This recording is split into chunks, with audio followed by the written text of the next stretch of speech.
zaina khongai na min san tira ama ma min hruai thleng le tu lalpa kan pathian chu fak le choi moin om sala chuti rualin pathian che bai buk to local zong zong te ko ran nei tu la li su mengin che bai ka buk non vele cheu ani ti chuan hei zaina hian kan rong bol pui te mun thang thang atangin mel ka mu a bcm puk pui atang te veng lai atang te chan mari atang te salem atang te lo kala kan lom he maya lali su mengin le salom ministry ayo in lom thu kan soya ti chuan hei zaina hianin kan salom ministry advisor rongbol tu joseph lalrin dika anon tel ve a ani kha top na tong china min nei sak turin tin kain lok ni ta mai sela advisor hi pani kan ne ani pakati pu joseph hi ni a pakati upa arel thiang lima ani a ani hi min khan ama sing tu nu asun lau maya kumsong komi ni in ron lang thei lova poi kan ti pui hle ani ole be se ai in khom kan tha a kalom hle maya campus te big takin follow phi kan pual aniang takhan thane mai takin in khom ila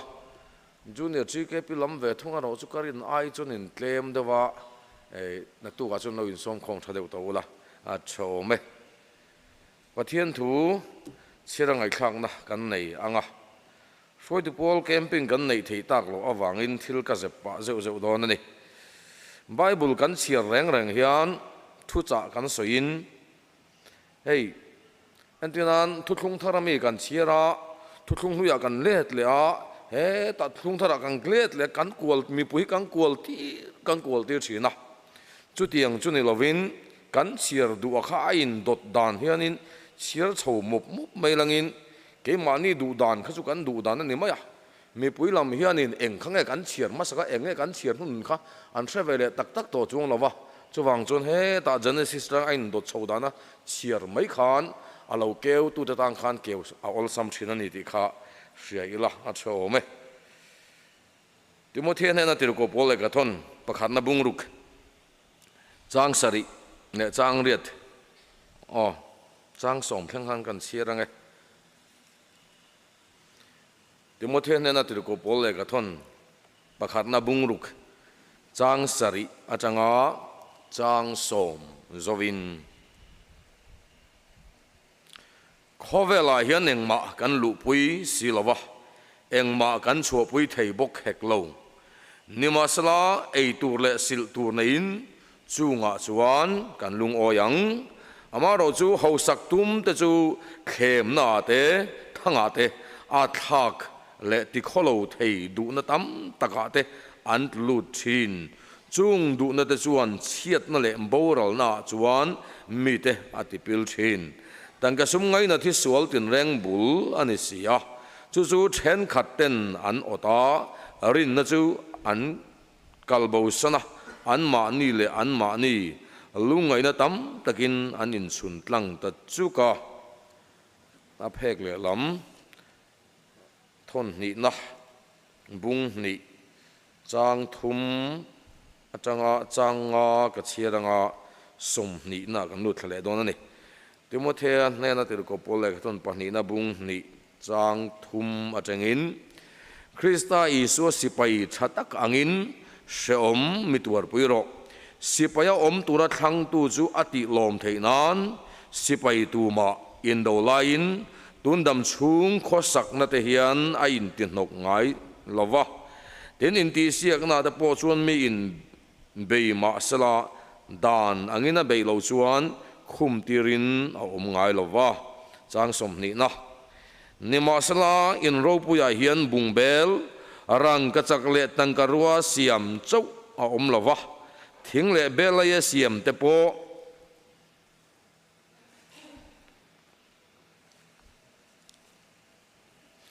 a om thina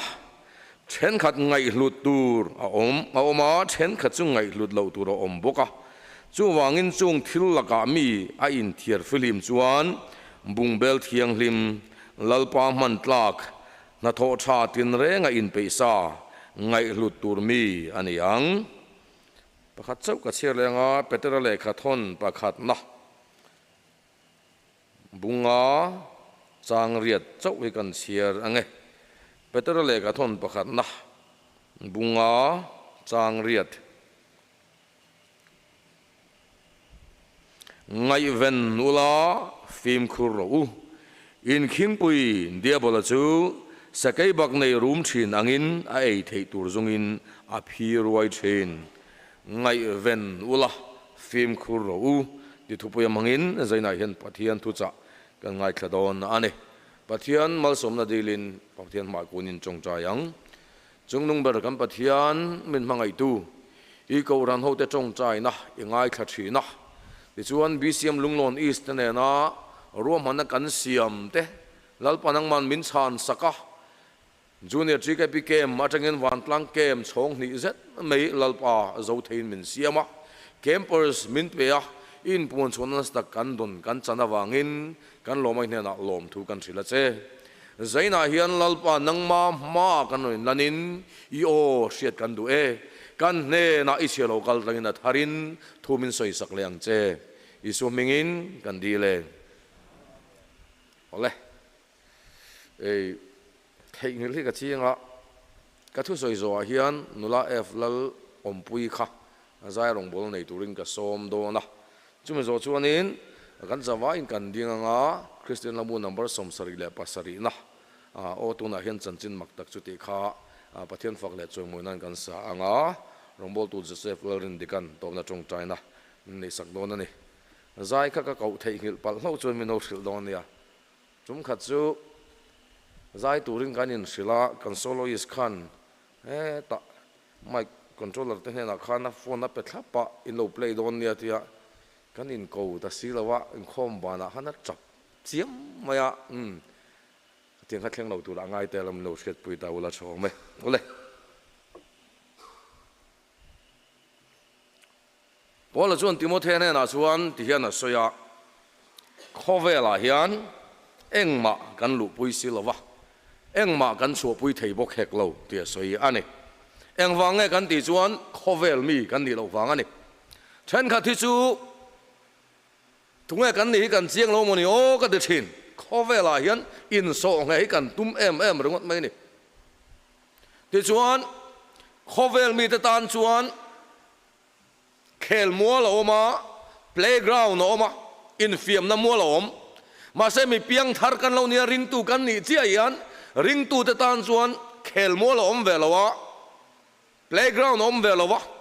kan tan hian mual pakhat chia chhop sakin kan oma chu in do na mual ani I duai mo du lo mo ring tu in e pian thar chuan I pian thar ni chang hian chu in do na mola chuan I lut ngal ani ma se mi tam takhen kan ngai tu lo reng in do na kan ma chona ni ti kan ngai tu lo reng chu wang tak chuan ne tu ni na kan chang thei lo wa suala wain kan ru ma suala wain kan chapa sual hian min ngam em rengot mai ni playground na chuan mi ten sum mu nan ten an khela in ti lar nan te taksa soi zoi nan ten an khela ma salangin ke ni mual ve in do na mual ave thunga ro chuan mani nun tha pa ral do anga hi ani ti chuan Genesis bung thuma mishing masaberte an tluk na chu eile in thua tak samamo thil awangin ani ti chuanin ngali so khalera thlemin oma satan na thlem na chu lung hi changa chanti ro tak samamo thil ngar hian satan hian min thlem chin ani ti chuan kan sia tur chu satan hi amol lo ti hi sia tur ani kan ka ran chairman hi sol hian ron thlem ta sala ibulami kha va vit thoi ro don se a vit don lo reng purwala hi number 4 in thlem don se a rui don lo reng setanai mol deu na che don lo ti hi kan siat angai ani setanai na tum berchu pathian laga changa min lak thana pathian na in pol thelo tura min siam hi ni a ta chuan sual angalang lo mangin ring tu te setanai min pot peng thina ni ti kan siat avan chul em chuwang chuan pola chuan tiana tia khovela en eng ma kan lu pui silawa nin eng ma kan chua pui thei bok hek lo chu wang chuan ei tur le sil tur na in chunga chuan kan lung o yang ati lalpa mi te lung o na tur sumo ei tur in ya hak tur in ei chuan chumia chuan kan lung o yang ati niwa se chumia chuan kan lung o thiam tlat lo wangin mi na yang piang nei kan tuma mi ha ka piang ha kan tuma mi tiang piang ti kan tuma wangin lalpa tan ral kan do pan lawan hi khawa la hin kan ro pui em Peter chuan ngai ven ula phim khu ro ti eng wang mo ral do na muna kan om wang mo le ola chuan tia ti mo thene na chuan sipai tu ma ral do la in dam chung ko sak lung kham na ta in ti nok ngai lo ti ral do na kan om ti kan ngai tu lo reng reng dik tak chuan mo kan jing tho phat ta jang hian sum ringot kan boi puya in le lo ringot kan boi puya huan lo ram ringot kan boi puya in China ringot kan boi puya PUBG ringot kan boi puya nal ringot kan khela ang tinga mon he tu ni na kan san thiang le ti sa in do na si pai kan i to pati kha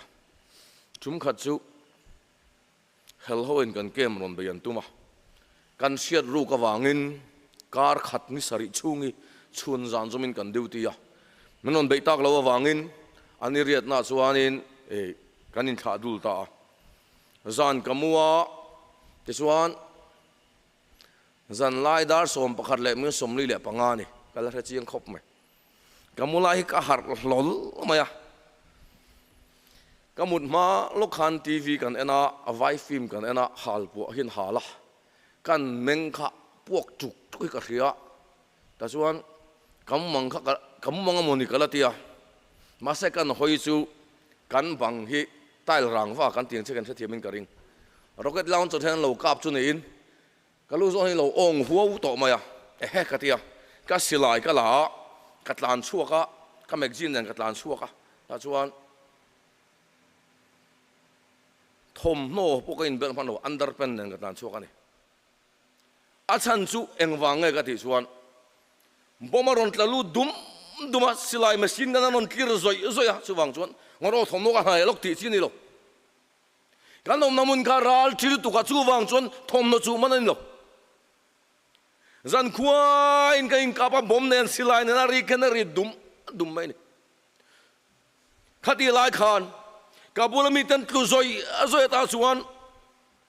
bangkar ka lumlu ta chuan bangkar bang ta ri ken ri dup mai ni chu ti lai chuan mo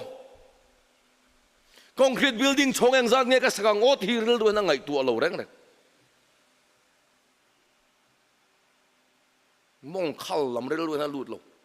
khanu chiat lo zia kho ti ril ru na ngai tu man lo reng reng sum le pa hi ril wa lang lo reng reng en tik nge ka lo hi punang ot hi kan ngai tu lo reng reng ti sa in do na ma chu tiang chona rap kha ka lo mani ngai chuan hengai lom zo kharawin do nain kan no mani ti kan siat mi lo wang hen ni he ko ran poi moi takin lang ma sang a sok no e mem na san ni si pai tu ma ral do lain dam chung kho sak lung kham na ten a in ti nok ngai lo in do lain tu man in le lo sak dan tu hisam ngai lo silai lo kal fo bomari dum lai nu poi nei hun tu ka suang tu ngai lo eng tin nge kan dam kho chuanga eng tin nge mel ma kan ne thing ti kan ngai tu thin ma se mo ke ni chu kan tha hi muang in do na kan nom ti kan ngai tu lo reng reng zinga tlai to kan thawa puar le ma ya ti mu chuak le ma kan mu le ring zing tho phat ta changin Bible thira cha ti kan sia chong cha ya cha ti kan sia ma sen ni zan lama ka WhatsApp status update kha viewers ang zan nge om ti kha en masak photangai ta chuan kan ena Facebook lama ka story update kha en le photangai Insta check le angai chung zong kan ti chuan choi lo hun to no pozin thove lalpa ma tluk lu cha ti kan sia mà sẽ phát tới buổi bữa ngay erong bol ngay, bảo họ bỏ riêng thổ ruan in vọng cho pe cái ngay thiếu đăng tiền ngay,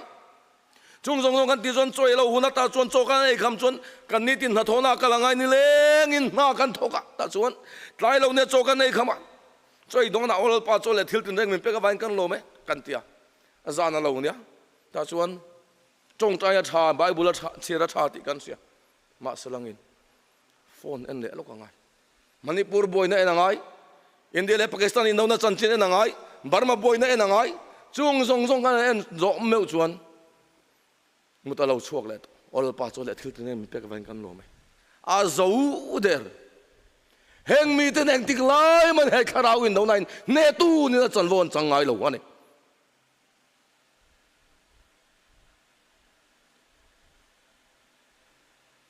kan thoveng ke ni chumo kem lu poi kan ma mo lo he kau ran chu ei pusaya ten an thiat ka ringa pura purwala ten speaker bakhadaron anga kan campers na izat ka update in va pe ve chu campus som ni khat lek lek in nei in camp pui pe ka chu ka pe reng reng le ne maron tia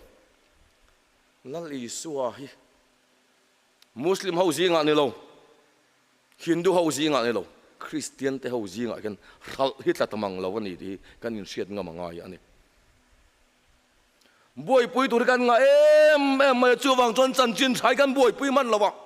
in le lo boy pui nga ya ile in boy pui nga tu le fa te boy pui nga ya boy reng reng kan tala kan hu no la bak lal pa dan impe kan tum lo wangit lal pa mi te ni sian sola wang kan ruma kan chapa kan bet klok klok reng ani di kan in siat ngam awan chul em chu wang chuan pola chuan khove la hen eng ma kan lu pui si lova eng ma kan chu pui thei bok hek lo ngima sala ei tur le sil tur na in chunga chon kan lung o yang ati mi chen khatte chuan sum an ota hau sak nan ota boral na an lu thinati chuwang chuan setana hian zumang hena khem lawang chu drugs mang hena khem lawang chu mi na yang nei ve du na te mi ti yang ti ve du na mangin ring tu te nun min beya khovel thilmani ti sanom na tur evile adam de pon tlu na chum ti sanom na an zonga lali songe pokhal lung changa chang tir tu na tia iti samamo mangze hil sol na rom bei don che ta chuan bible in engtinge ti lam kan ngai to lo kan pastor ta pon an ti lom upa ta pon an ti bika soi du ta pon an ti chike pe soi du ta pon an ti kan ti zela hei wang hian lali soi mizoram hina thang tlom em ani dik tak chuan kharau sual le ram huai bol lo te hian imit khap zong zong nen kheng khanin an chin chian ni ti hrian ni la chuan heti tak hian kan om lawang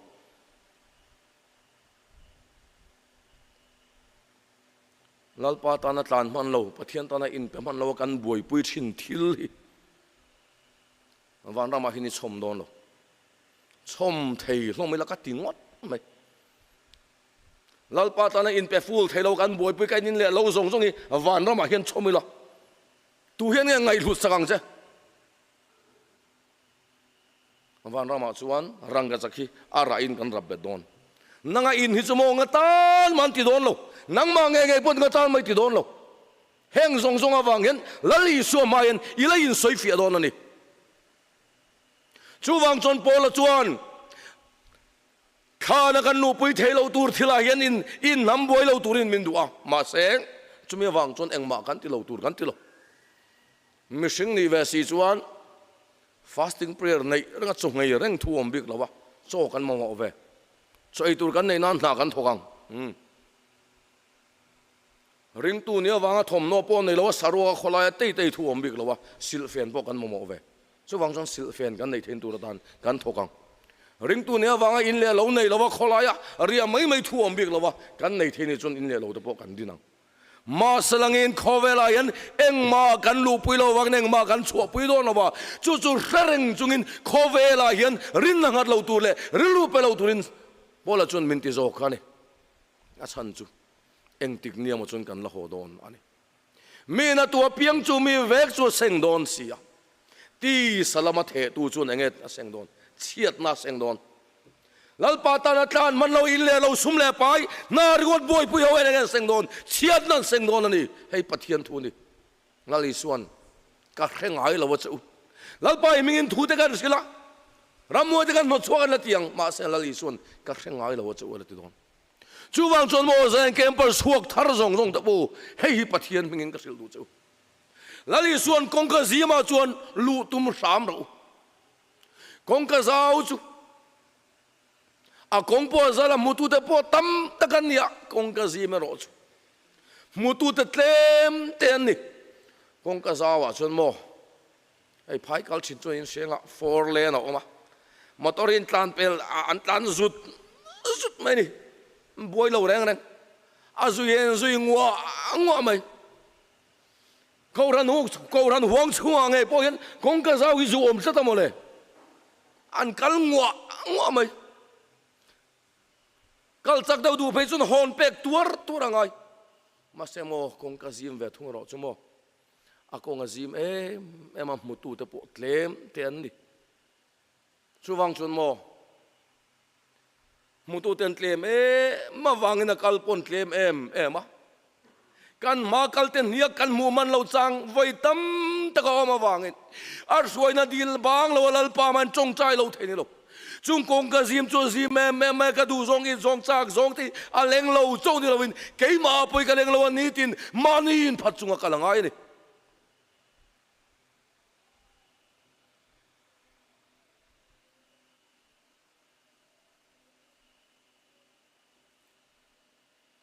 chuwang chuan zaina hian sual bum hian i om lawang u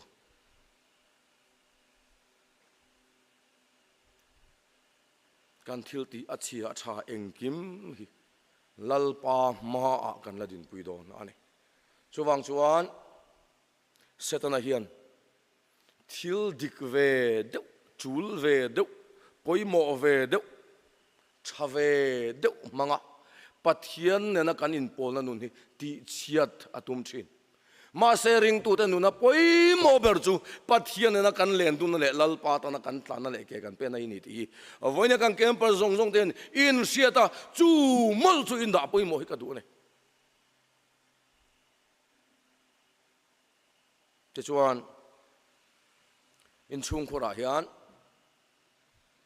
bungrua rang ka chaka siam chau om lova bungbel rang ka chaka siam chau om lova tangkarua siam te oma tangkarua chu no pang ho ka tangkarua chu silver tina ni chu ina hian bungbel bel se to bel da rang ka chak bel oma silver bel oma tichuan hluma siam ma om boka ta chuan chen khat chu pon lam lan dana chuan kan hlut mel ani bungbel rang ka chak bel hi chu hlut mel big ani degree tam tak kan ne ya kan hlut mel ani ma selangin honga nai kha ke ma khanen zonga tur ai ngau na tur thlat ma thil ka lo hriat suala nain team ho erong choya soma rang ka chak bela ne ya silver bela ne ya thir bela ne ya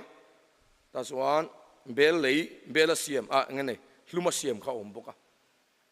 rang ka chak bela hian nai hian team ho ei tur vok sa ka lo chhum ta sala atui bi ka ngem in ro puya hian bel chi sang oma ko rana hian mo mi chi sang kan oma talen sang nei kan oma ma se bung bel chunga tan nge kan ti chuan rong bol nan ani tlat awangin rel tu ta na poimo ber le luber chu bung bel thiang lima poimo ber a fai tha poimo ber chu wang chon rang ka chak bel kha poimo chung lawa silver bel kha poimo chung lawa siam nan chon bung bel fa anga ya chung zong laga mi ain thia film chuan lal pa tan bung bel thiang nim alo ni thina chu mi nu na nge chon mi dang te tu lal pa na lo bo sa ya chu mi dang tan por le fan na lo ni thina ni chumi ni lo chon mo pulpit te chum dum in rong hi bol vak mai la kan nei rong bol hi min an ei du lo a thiang lim lo an ei tlak lo chu wang chuan zaina hian lalpana ta na mi hlang ni turin min du ani nom sak na zong ti lo tur kan ti lo ring tu kan ni na zona kan ti ve thei chu om te me ma selangin Bible en reng chungak ki pen turin min tia in do na kan ma chon reng ani kan ma hian thi na om reng ani ti se chunga sual min ti nok tua piang te hi da turin min tia he prai bung som le pani na chang khat na le chang ni na chuan chum pui na stak ang clear tu ten min hual vela wangin ati lali so hawin van chum singa tang he mi thiang lim kalma sa te chon min khi reng china ta chuan boy pui lo tur kalau boy pui mani in ben la in song he ringot kalau tum hian lali suale mi thiang lim ho hi kan lo tina thina lo ni chu wang chuan chum pui na stak ang clear tu ten min hual vela wangin sual min tin hok le ke mani betla chu i da ve anguti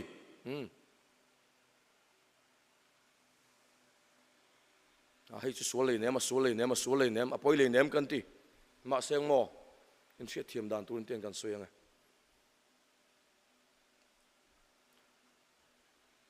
kem pasing atangin roma hian kalau zui ve teng chu ole lo kwal ro katia ta chuan ani chuanin lectran hi kan mo takin te lectran hi ron puta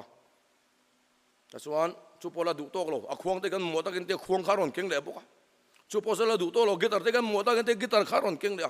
eng tik a ma hian kan rolin ke pen thei ngai lo lectran kan rim ka suala ni lo khuang kan rim ka suala ni lo gitar kan rim ka suala ni lo ma seng meter rolin ke pen tir ve thei ta lo ani chu khovela hian mo hum tel kan nga lu tuka hui tel kan nga lu tuka nu kan nga lu tuka chu wang chon lalpa meter rolin ke kan pen thei lo ani pathian thu chun mi chung zong laka ain thiar film chuan lalpa tan bungbel thiang limalo ni chin ati chuwang chon zaina hian fing taka kan om angaya satan englai ma in min bei hi thul don lo mol takin min bei don lo chuwang chuan in tlan siak na in tlan dona nul hau kha kamoi pui M18 hil ne din tlan angem sual chu nei lei nem phekok sang ne na tlan kha dan na khap lo rim phekok sang ne na tlan kha ma selamo phekok sang ne ni tlan ni chon mo eng tika ama ne na chon voi changai lawang mi pau ga in tlan sing na in tlan do na kamoi pui M18 boot nen jeans nen leather jacket nen tlan ula tu manang khap lo chu ma selangin I thian te pen angin eng tika mai pen ve thei ngai lawang sualang alang ni mi lo mangyan ni satanan min phuar chin ni mel ma pahen kong sangin min ve the ma chumi wang tak chuan petara chuan ngai ven turin min ti ni ngai ven lo ta ne chon mo film khurna turi kan selo reng kan hambor abahan lom em kan tia satana mal som na te semia lo in pathian mal som na kan tia kan pom chu thin ani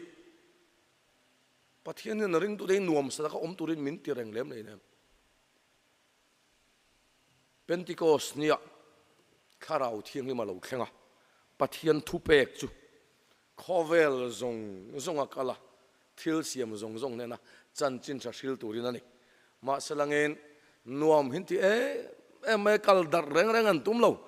tun lai chong ta kan choi moi mup reng mai ni chu wang chon lalpan rom sarkar chok thau ta ring tu ten du da ta tir ko ta thil ti kan muangin an dar na pianga chan chin cha chu an dar ve ta zel ti du da na mangin lalpan ring tu te vodar ani chu kanuna torna lo khen chin te harsana lo khen chin te yan pathian ro pu na min mu ti china nom sak na te yan lalpa min lo hlat ti sok chin ani chuwang chuan pola chuan khovela hin engma kan lu pui silova engma kan cho pui thei bok hek lo nima sala ei tur le sil tur na in chunga chun kan lung oyang ati khó về là hiện thil chấm tắc su kan ti về chul mà seng hei kan kum lun namun turan ni lovani ti se chunga hon na tur kan nei ni ti reng chunga min ti nok tu thil te kan pai nga mangai chuwang chuan sual min ti nok le ke ma ni bet tla thi da ve ngu kan rina siam tu le ti fam kim tu lam chu enin kan ma in tlan sing na ma hen chel takin ni tlan je lang u hei hen kan khar te in tlan siak na chuan mi in bei ma sala da na nga bei lo chon khum ti rin om ngai lo sipai kan training lai khan kem nga kan tla na BPT antia battle proficiency test sani chumi nuwa chuan kem som panga kan tla na kem som thum kan tla na kem som ruk kan tla na kem som riat kan tla na ni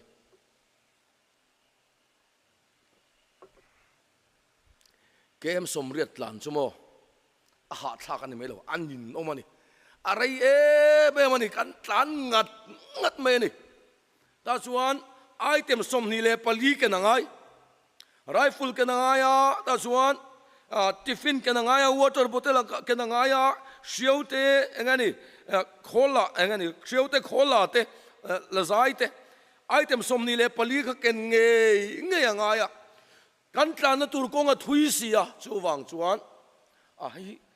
kangai na riu mai kan keng tel ve sam pham ting ti chin lo kan tlan na kong ka hau tak ema wangin sarkarin ken tur min ti chin poka da then thaini seng da then kan chak ema adang hi pobel chin lo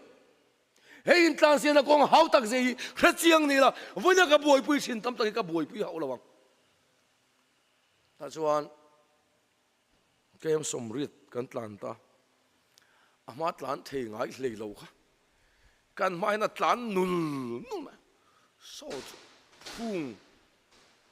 anh chuyện thế hiện số phung ở số một lẻ nghe một cái tlan vắc lên chứ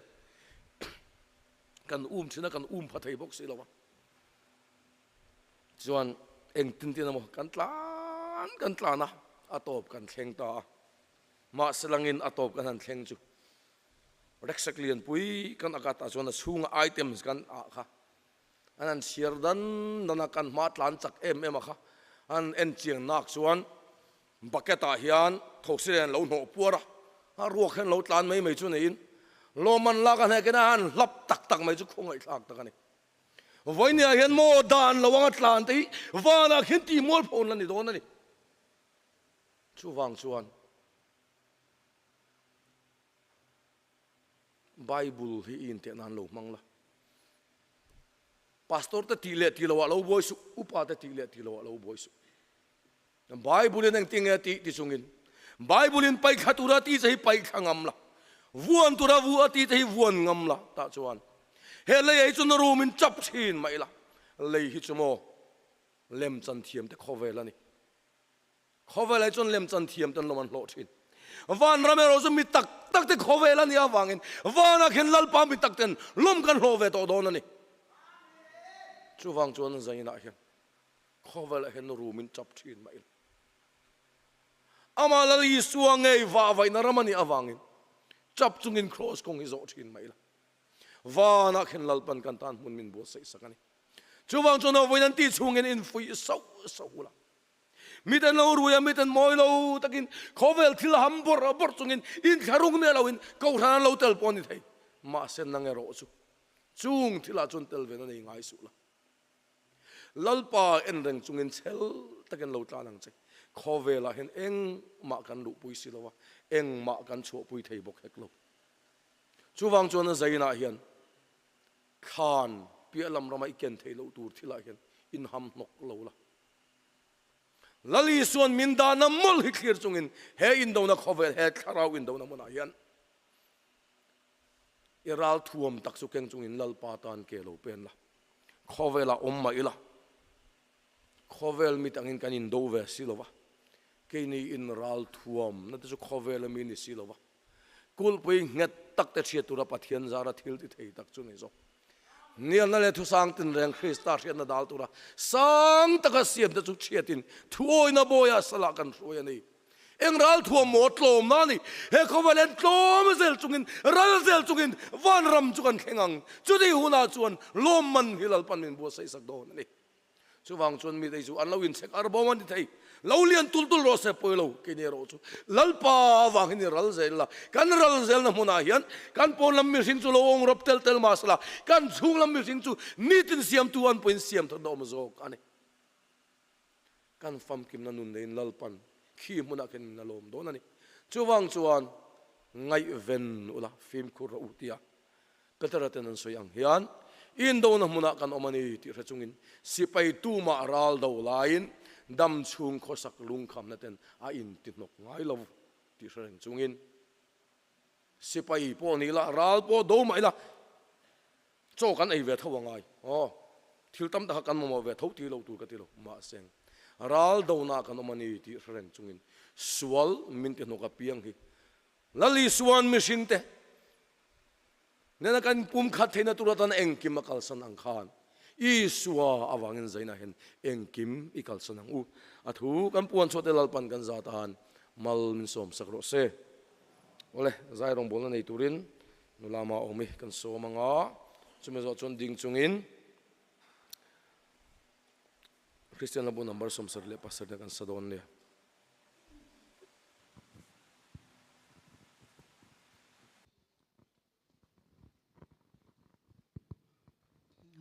Pathian phak le choi moinan an shil fia ti hla karon hla range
Sual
ole tuna kan dinga